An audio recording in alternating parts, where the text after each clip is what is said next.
مناقب امام احمد بن حنبل ابن جوزی نے لکھے 597 ہجری میں، اس میں امام احمد بن حنبل کا ایک قول لکھا ہے، شاید سوئے سنی گھروں میں بھی جاگ جائیں، ایسا قول لکھا ہے۔ لیکن سنانے سے پہلے کہ کوئی بدعملی کی طرف نہ دیکھے، پھر بھی نماز روزے کی محبت دل میں رکھے، لیکن ایک حقیقت ہی ہے، یہ وہ قول لکھا ہے کہ امام احمد بن حنبل سنت کے امام، وہ فرمایا کرتے تھے، ان سے ان کے بیٹے عبداللہ بن احمد نے روایت کیا اور ان سے امام طبرانی نے روایت کیا، پوری سند لکھی ہے 3 لائنوں کی۔ حضرت عبداللہ امام احمد بن حنبل کے بیٹے کہتے ہیں، ابا جی نے مجھے بتایا کیا، قبور اہل سنت من الفساق روضۃ من ریاض الجنہ۔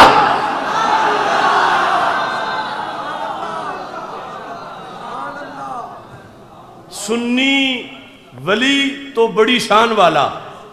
سنی غوث کتب بڑی شان والا، سنی پیر طریقت بڑی شان والا، سنی حافظ قاری بڑی شان والا، اور عوامی سنی پرہیزگار بڑی شان والا، لیکن عقیدے کا سنی ہو لیکن معاذ اللہ عمل میں کمزور ہو اور اس کو دنیا فاسق کہتی ہو، تو امام احمد بن حنبل نے کہا عقیدہ اہل سنت کی اتنی بڑی شان ہے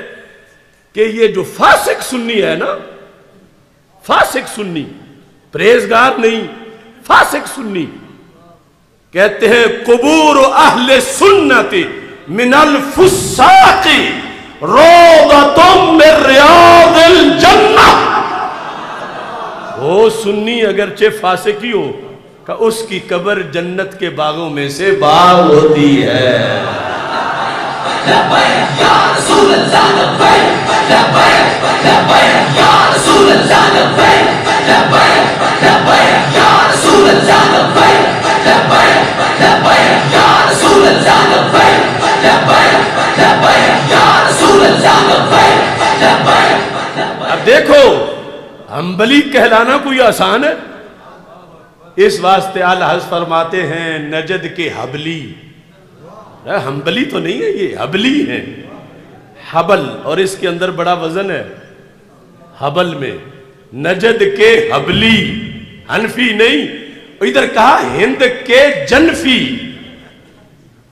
وہ جو فقہ میں حنفی اپنے آپ کو کہتے ہیں لیکن عقیدہ ان والا ہے۔ اب حنبلی کون ہو؟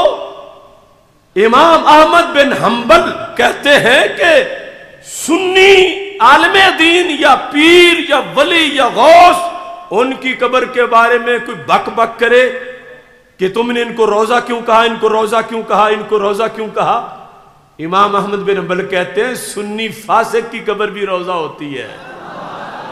روضۃ من ریاض الجنہ۔ اور دیکھو امام احمد بن حنبل میں اور نجدیوں میں کتنا فرق ہے۔ میرے پاس رسالہ موجود ہے سعودی مفتیوں کا، اس میں کہا ہے کہ رسول اللہ صلی اللہ علیہ وسلم کی قبر شریف کو معاذ اللہ روضہ کہنا غلط ہے، حالانکہ سرکار نے تو فرمایا نا قبر المومن روضۃ من ریاض الجنہ، وہ حبیب پیارا تو عمر بھر کرے فیض و جود ہی سر بسر، ارے تجھ کو کھائے تپے سکر،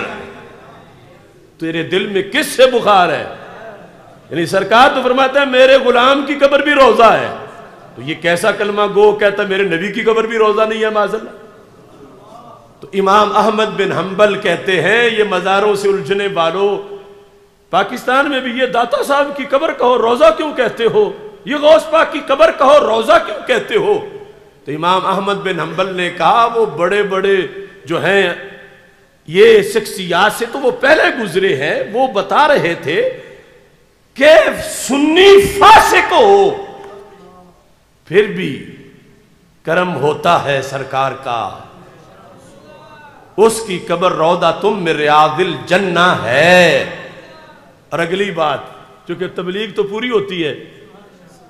دوسروں کی قبریں دھرتی دھکیل سنگھ وغیرہ، وَقُبُورُ أَهْلِ الْبِدَعِ مِنَ الزُّهَادِ حُفْرَةٌ مِّنْ حُفُرِ النَّارِ۔ کہ بد عقیدہ بندہ ہو اور اگرچہ کتنا زاہد و عابد ہو، کتنا ہی پرہیزگار ہو، کہ اس کی قبر جہنم کے گڑھوں میں سے ایک گڑھا ہوتی ہے۔ سنی عالم فاضل زاہد پرہیزگار نہیں، سنی فاسق، اور ادھر بد عقیدہ پرہیزگار۔ تو امام احمد بن حنبل نے کہا، یہ 5ویں صدی ہجری میں کتاب لکھی گئی، امام احمد بن حنبل نے کہا، سند اس کی پوری لکھی ہوئی ہے، کہ عقیدہ اہل سنت کی اتنی شان ہے، اتنی شان ہے، اتنی شان ہے کہ بندہ اگر فاسق بھی ہو قبر پھر بھی روضہ بن جاتی ہے۔